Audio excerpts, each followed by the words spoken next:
You're standing in a bedroom in the imperial palace. The air smells of blood and expensive perfume. A boy, maybe 15, maybe 16, lies trembling on silk sheets that cost more than most Romans will earn in their lifetime. Surgeons have just finished. Their tools are being cleaned. The boy is crying, but no one comforts him. Instead, servants enter with cosmetics, jewelry, a bridal veil embroidered with golden thread. They're not saving him. They're preparing him for a wedding to the man who ordered this done. Before we go any deeper, drop a comment and tell me where you're watching from. I'm still amazed that a story this dark, from 2,000 years ago, reaches people on every continent. That's the power of history that refuses to stay buried. This is the case of Sporus, the boy Emperor Nero transformed into his dead wife. And here's what makes it worse. This wasn't one madman's crime. It was official imperial policy, witnessed, recorded, repeated by 3 more emperors after Nero fell. 4 different historians documented it. Suetonius dedicated an entire chapter. Cassius Dio included details so precise they could only come from people who were there. The poets Martial and Juvenal satirized it in verses read, "Across the empire and Roman satire only worked when everyone knew what you were talking about." This happened in the civilization that built the Pantheon, that invented concrete, that codified laws still influencing our legal systems. And in that same civilization, a teenage boy was surgically mutilated, dressed as an empress, and paraded through the streets while senators applauded and citizens threw flowers. You're about to see the actual historical records, not rumors, not legends whispered in taverns. Eyewitness testimony from multiple independent sources who had nothing to gain by inventing this. Court documents, official wedding registries, poetry that named names. And the detail that makes it even darker. After Nero died, the system didn't reject what he'd done. 3 more emperors used Sporus exactly the same way. This isn't about one monster. It's about what happens when absolute power meets absolute silence. Year 50 AD, give or take.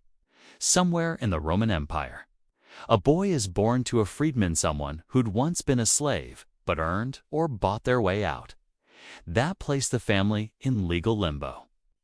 Technically free, but without citizen rights, without protection. We don't even know Sporus's full name. The historians who documented his life and death never bothered recording where he came from. Cassius Dio, writing a century and a half later, simply notes, "Son of a freedman." That's all Rome considered worth preserving about his origins. He was probably what they called a pure delicatosa term. That sounds elegant in Latin, but translates to something brutal. Boys purchased or assigned to serve as sexual objects for wealthy men. It was so normalized, there were market prices, legal contracts, training protocols. And Sporus had one characteristic that would seal his fate. He looked like someone important. Someone dead. 65 AD, Poppaea Sabina, Emperor Nero's wife, dies. The sources disagree on exactly how. Suetonius claims Nero kicked her while she was pregnant during an argument. Others suggest childbirth complications. The only certainty, Nero shattered. It wasn't just grief, it was obsession. He had her body embalmed rather than cremated, unusual for Romans of that era. He commissioned statues. He wept publicly, which emperors rarely did. And then his courtiers, sensing an opportunity, or perhaps genuinely trying to help, presented him with a solution. This boy, this freedman's son, who resembled Poppaea. Nero made a decision that 4 separate historians, writing decades apart, all confirmed independently. When ancient sources who often contradicted each other on basic facts all agree on specific details, it usually means one thing: it happened. He ordered the castration. Suetonius uses the technical Latin term, exectus testibus, surgical removal of testicles. This wasn't improvised torture in a dungeon. Rome had specialized physicians, established procedures. Castration was performed regularly on slaves considered valuable to preserve youthful appearance, to create eunuch servants, to punish certain crimes. But this was different. Nero wasn't just castrating a slave. According to Cassius Dio, he gave explicit instructions: make Sporus as feminine as possible. The imperial physicians were ordered to attempt something Rome had no real word for: a transformation. The surgery nearly killed him. Infection was common with any ancient operation. But Sporus survived the procedure. That's when the real horror began. Because Nero didn't just want a castrated boy who resembled his dead wife, he wanted his dead wife back. Cassius Dio documents what came next with almost clinical precision. Sporus was handed over to Calvia Crispinilla, a higher-ranking Roman woman identified in the sources as Epitropa T.S. Periestate, mistress of the wardrobe. Her assignment: complete the transformation. Hair styled exactly like Poppeia's. Makeup applied daily by servants who'd once served the actual empress. Clothing fitted to match what she used to wear, the purple and gold reserved for imperial women. Training in how to walk, how to gesture, how to speak with a woman's inflection and cadence. This wasn't improvised, it was bureaucratic. There were budgets allocated, staff assigned, timelines, the fragments of imperial household records that survive preserved in various archives across the former empire show actual expenditures listed for the wardrobe of Sporus and attendance for the empress's quarters. They were erasing a human being and constructing a ghost. Then came 67 AD. Nero decided to tour Greece not as a conqueror. Greece had been a Roman province for 2 centuries, but as a performer. He wanted to compete in the Olympic Games, sing in theaters, be celebrated as an artist. And he brought Sporus with him, dressed in the full regalia of a Roman empress. What happened next shocked even Romans who considered gladiatorial death matches entertainment. Cassius Dio describes it with something approaching disbelief. Nero married Sporus, though he was already married to Pythagoras. Pause there. Nero had previously staged a ceremony where he himself played the bride to a freedman named Pythagoras. Now he was reversing roles with Sporus. But this wasn't a private ceremony in the palace. Suetonius is explicit. He married him with all the usual ceremonies, including a dowry and a bridal veil. A dowry, official, documented, witnesses signed registers. The poet Martial references this in his epigrams, writing mockingly about the bride who received a veil from Caesar. Everyone knew what he meant. And here's the detail that shows how normalized this became. Tigellinus gave away the bride. Tigellinus, Praetorian prefect, one of the 3 most powerful men in Rome, commander of the emperor's personal guard, played the ceremonial role of father in this wedding. According to Cassius Dio, all the Greeks held a celebration in honor of their marriage, uttering all the customary good wishes, even to the extent of praying that legitimate children might be born to them. Read that again. Praying for children from a castrated teenage boy. This wasn't mockery from the crowd. This was obedience. This was an entire province understanding that if they didn't participate in the emperor's delusion, there would be consequences. The celebration lasted days. Sporus wore the bridal veil, sat beside Nero at banquets, was addressed by titles reserved for empresses. Official correspondence from this period: letters between governors. Military dispatches refers to Sporus as Lady Sabina. Clerks writing government documents used this title. Generals used it. The entire bureaucracy of empire adapted its language. One person's trauma became state protocol. When Nero returned to Rome with Sporus, the boy appeared in public wearing imperial purple. Guards stood at attention. Citizens bowed. Juvenal, in his bitter sixth satire, described seeing Sporus at public functions dressed in the garments of the empress, adorned with the jewels that Poppaea once wore. Senatorial records fragments preserved in later histories show that senators had to address Sporus with imperial titles. One senator reportedly refused. He was exiled within a month. But here's the question that haunts every historian who studies this. Did Sporus play along willingly? The sources suggest he learned to move, speak, gesture like Papa Ya. He adopted her mannerisms. Cassius Dio notes this almost clinically. Some scholars suggest he must have studied her, perhaps watched her before her death. Perhaps was coached by those who knew her. Was he trying to survive by becoming what Nero wanted? Or had he been so thoroughly broken that he'd internalized the role? We'll never know what he actually thought. We'll never know if there was a moment he looked in a bronze mirror, saw himself in imperial silk and cosmetics, and recognized himself, for didn't. But Cassius Dio preserves one strange detail. Shortly before Nero's death, during the Cerealia festival, Sporus presented Nero with a gift, a ring with a gemstone engraved with an image of the rape of Proserpina. In Roman mythology, Proserpina was a young woman kidnapped by Pluto, god of the underworld, and forced to become his bride in the land of the dead. Historians at the time interpreted this as a bad omen for Nero, but read as the only recorded instance of Sporus choosing anything it becomes something else entirely. A message in the only language available to him.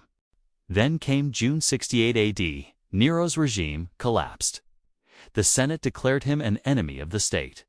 His armies revolted.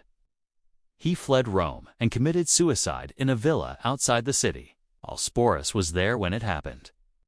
Cassius Dio records that in Nero's final moments, it was Sporus, not Nero's legal wife Statilia Messalina, whom the emperor turned to for comfort.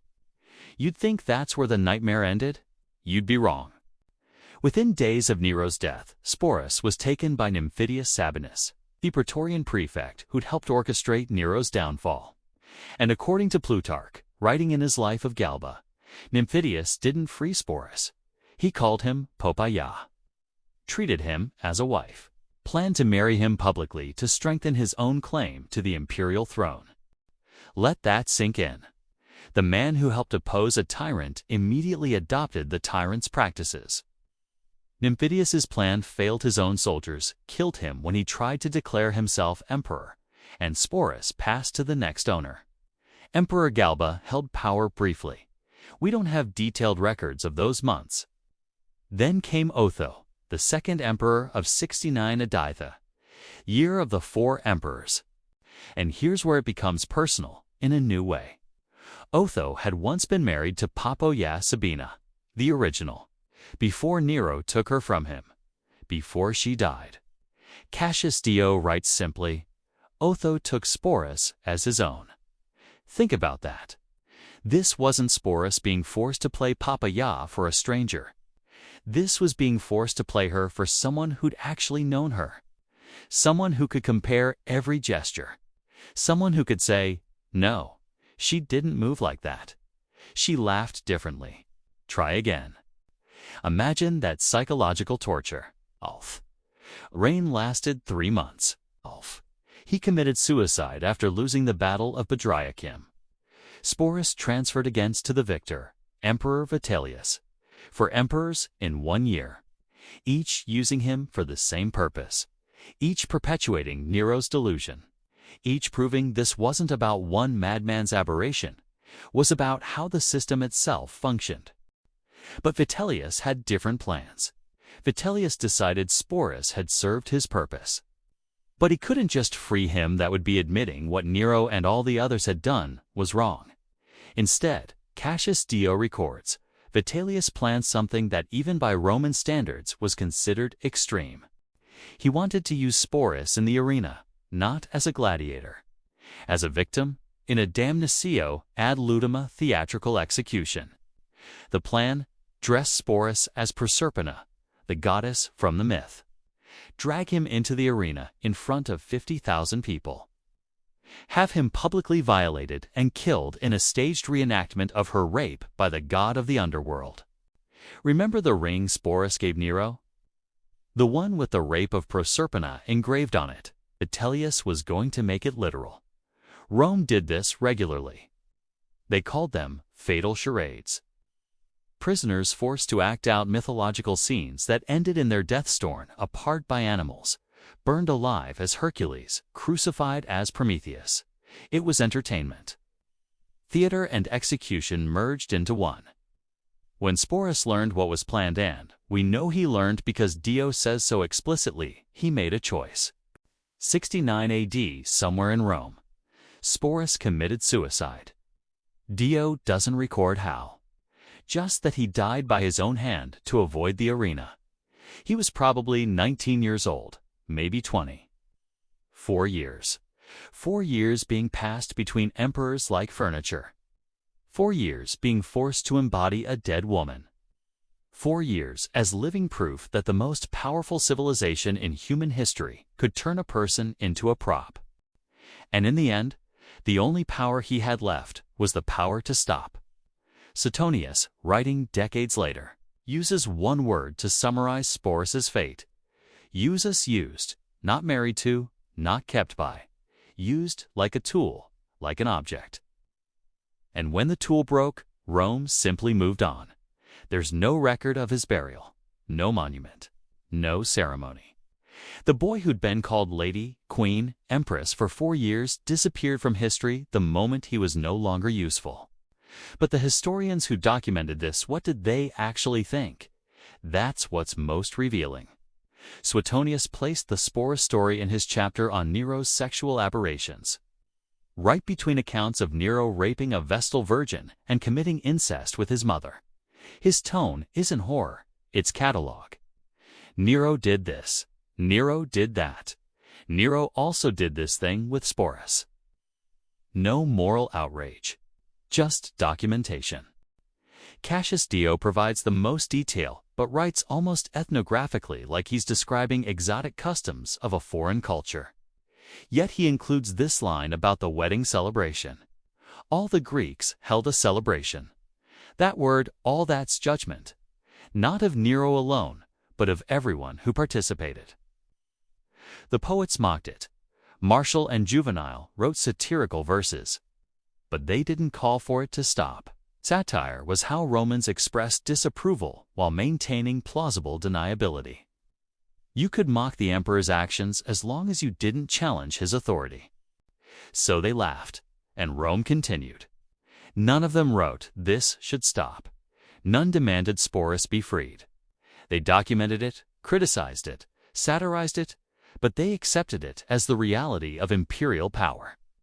The philosopher Seneca, who lived through this era, wrote in his letters, "Power that has no opposition knows no limits, and power without limits eventually forgets it's dealing with human beings." He wasn't calling for revolution. He was making an observation. Rome's moral compass wasn't, "Is this right?" It was, "Is this legal?" And when the emperor's will was law, everything was legal. So why does this story matter 2,000 years later? Because it teaches us something terrifying about systems and silence. Rome wasn't uniquely evil. Many ancient civilizations practiced slavery, forced marriage, systemic violence. But Rome was uniquely efficient at bureaucratizing horror, at making atrocity normal. They didn't just abuse Sporus. They created official titles for him, assigned wardrobe staff, included him in state documents, made his trauma part of the administrative machinery of empire.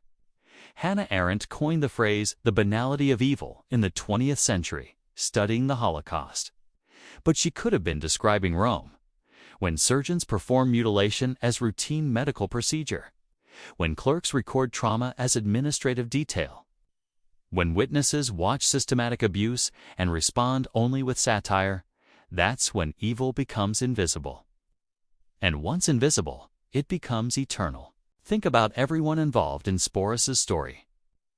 The surgeons who castrated him didn't see themselves as torturers.